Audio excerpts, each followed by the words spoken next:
The salt-heavy wind off the Atlantic whipped around the Lagos cemetery, but it was the coldness in Napoleon's voice that made Adiz shiver more than the breeze. "Sign them, Adiz. I'm done." The words felt like a physical blow, striking her just as the priest's final prayer for her mother faded into the humid air. Beside her, the earth was still fresh and raw where her mother, her last shield against the world, had just been lowered. Adiz stood at the grave's edge, her hands instinctively cradling her 8-month pregnant belly. Her body was heavy with a life Napoleon had once celebrated, but now looked upon with a visible, shuddering disgust. Napoleon didn't offer a hand to steady her.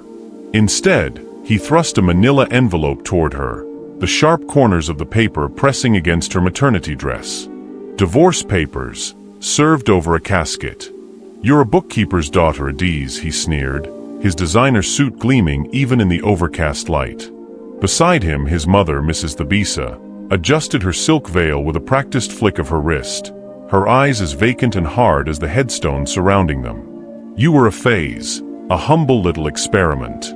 But I'm climbing, and I need a partner who can keep pace. Saad understands the view from the top. You're just a reminder of a small life I've outgrown."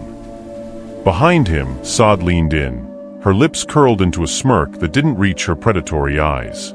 She pointedly rested a hand on her own flat stomach, a silent, mocking gesture that confirmed every dark suspicion Adiz had suppressed for months. Napoleon wasn't just leaving. He was replacing her, and he had chosen the moment of her deepest grief to perform the execution of their marriage. In the space of a heartbeat, the world Adiz knew vanished. She had no mother to turn to, no husband to lean on, and as Mrs. Thabisa's cold stare suggested, soon no roof over her head. But then, the first shovel of dirt hit the wooden casket below with a hollow, resonant thud. The sound acted like a hammer against steel. Something inside Adiz didn't shatter, it forged. It hardened. She looked down at the divorce papers, then up at the man she had once called her sun and stars. In his arrogance, Napoleon saw a broken woman burying her past. He had no way of knowing that she was actually standing on top of a hidden empire, a billion-dollar legacy her simple father, Chief Ejiofor, had built in the shadows to protect her from exactly this kind of predator. As the rain began to mist over the red earth, Adiz didn't cry. She reached out and took the pen with a steady hand.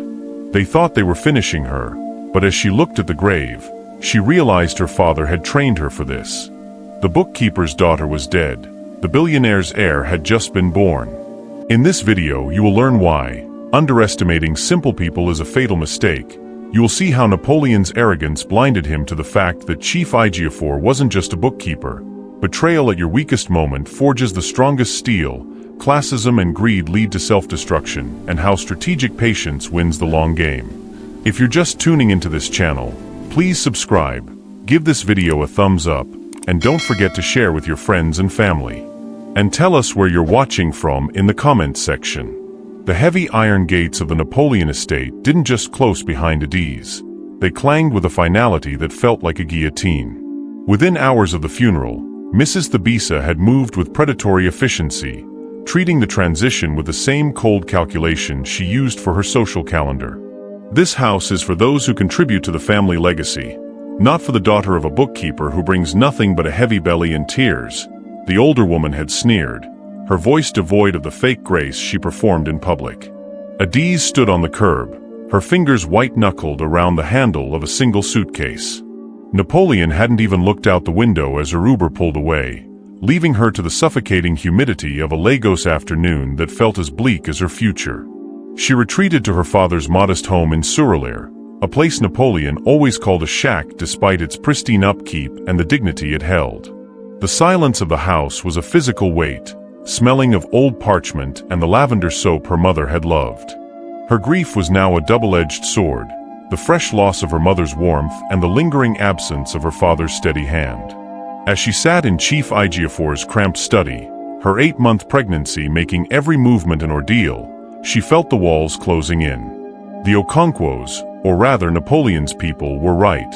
She was nothing to them but a temporary distraction from their ambitions. Desperate for some connection to her father, she began tidying his desk, her hand brushing against a loose floorboard beneath his heavy mahogany chair. Prying it up, she found a cream-colored envelope sealed with red wax, embossed with a seal she didn't recognize. Inside was a letter written in her father's disciplined, elegant script. "My dearest Adiz," it began. "If you are reading this, the world thinks I am gone and that you are alone. They think I was a simple man. Let them believe their lies. This is the Justice Protocol.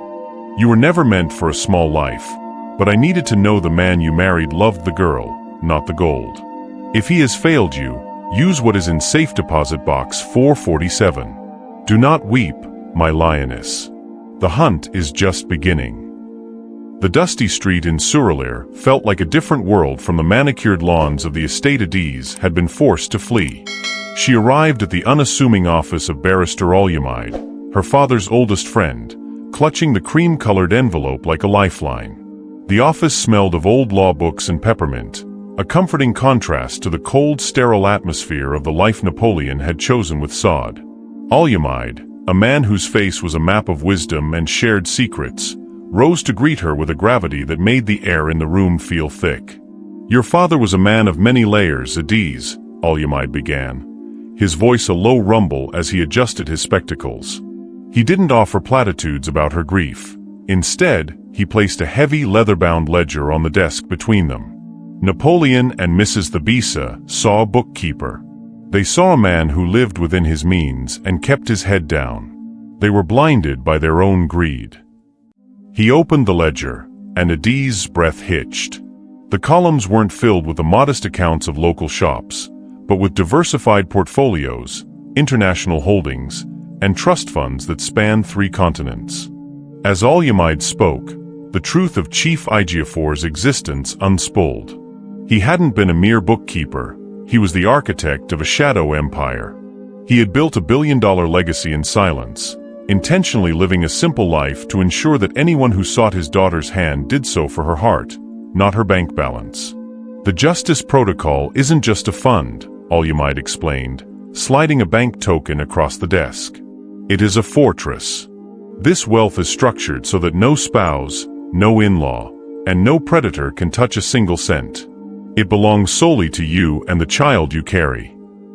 Adiz looked at the numbers, the staggering, impossible wealth, and felt the last traces of Napoleon's insults wither away. She wasn't the nothing they had discarded at the cemetery. She was the heir to a throne they didn't even know existed. The transition from victim to victor began in that quiet office, fueled by a father's foresight and a daughter's burgeoning resolve. The transition from the grieving daughter in Suralere to the silent titan of the Lagos business district was executed with the precision of a master clockmaker. Under the guidance of Barrister Olyamide, Adiz retreated behind a digital veil, adopting the pseudonym the Igioma Group, a tribute to her mother's middle name and a shield against the prying eyes of the Okonkwo family. She moved into a high-security penthouse that overlooked the very skyline Napoleon spent his nights trying to conquer, but from her vantage point, the city looked like a chessboard, and he was merely a pawn moving in predictable patterns. With the Justice Protocol fully activated, Adiz began her offensive. She didn't use her wealth to buy luxury, she used it to buy influence. While Napoleon's firm was aggressively bidding on the new Atlantic City development project, Adiz was quietly purchasing the debt of his primary suppliers and securing the land rights to the only access roads leading to the site. Every time Napoleon thought he had closed a deal, a mysterious shadow benefactor would swoop in, offering better terms, higher liquidity, and a level of sophistication that his firm couldn't match.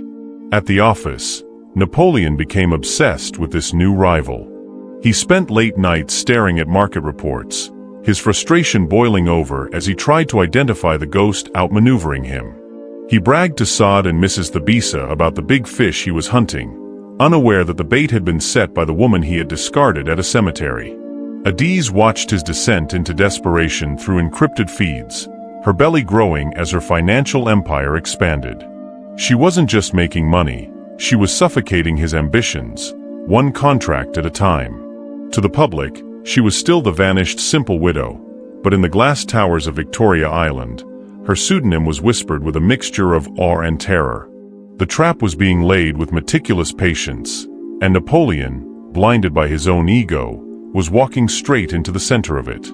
The humid morning air of Lagos clung to Adiz like a second skin as she stood before the reinforced glass of the First Bank's private wealth wing. Clutched in her hand was the heavy silver key to safe deposit box 447, the only physical proof of the justice protocol her father had left behind.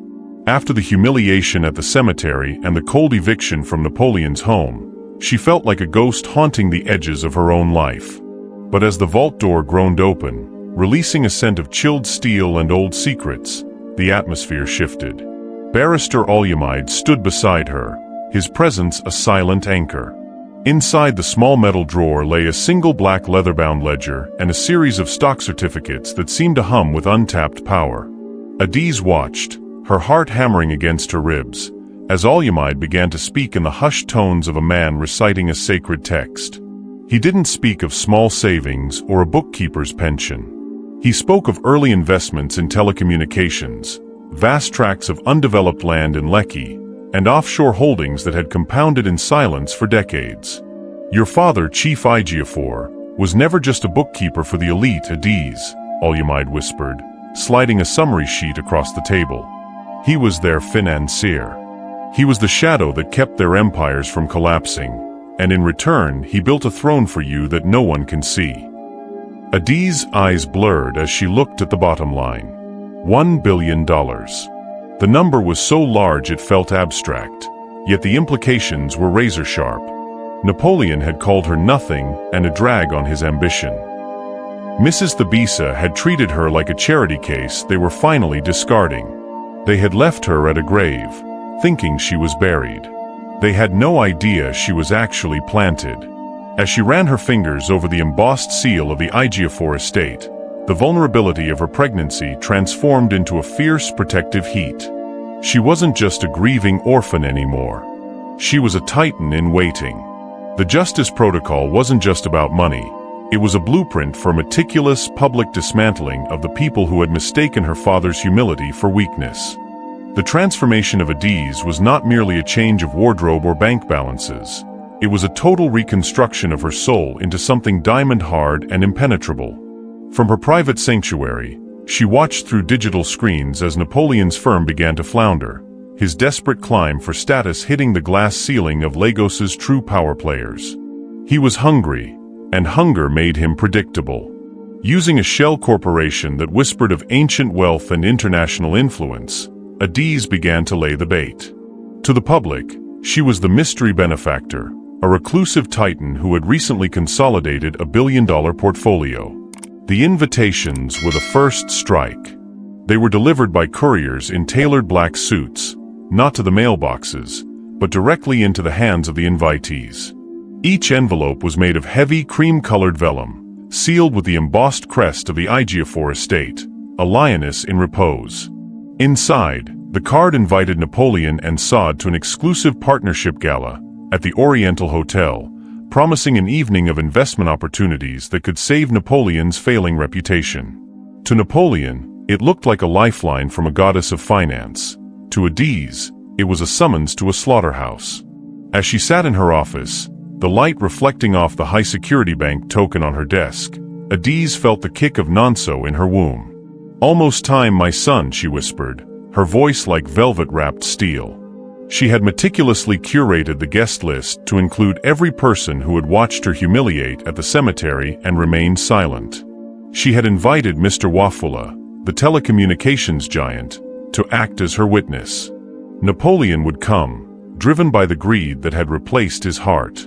Saad would come, draped in jewels she hadn't earned, still nursing the lie of a pregnancy that was her only leverage. They would enter the room thinking they were finally ascending to the pinnacle of Lagos society, never realizing that the woman they had discarded was the one holding the keys to the kingdom. The invitation wasn't just for a party. It was a formal notice that the debt of the cemetery was finally coming due. The grand ballroom of the Oriental Hotel was a sea of shimmering silk and sharp tuxedos, but all eyes were anchored to the woman standing at the top of the marble staircase. Adiz moved with a lethal, quiet grace, her pregnancy now a regal curve beneath a gown of midnight blue that flowed like liquid sapphire. Below her, Napoleon stood frozen, His champagne glass tilted dangerously to the side as he stared up at the woman he had discarded like trash in a cemetery. Saad clung to his arm, her face a mask of pinched confusion, but they were small, insignificant figures in the wake of the storm Adiz was about to unleash.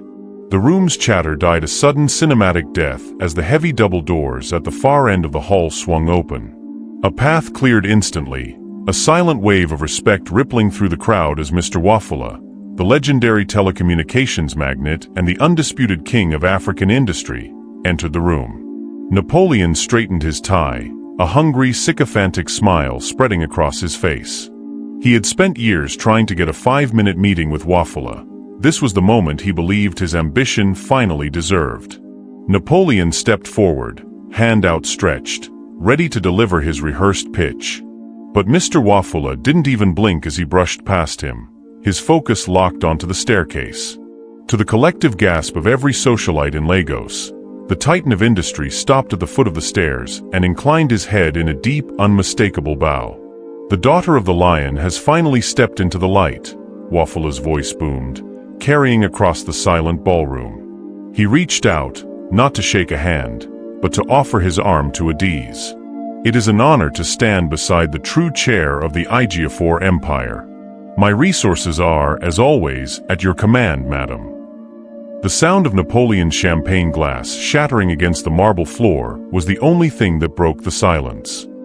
He watched, trembling with a mix of horror and sudden, nauseating realization, as the simple woman he had called a drag on his ambition was escorted to the high table by the most powerful man in the country.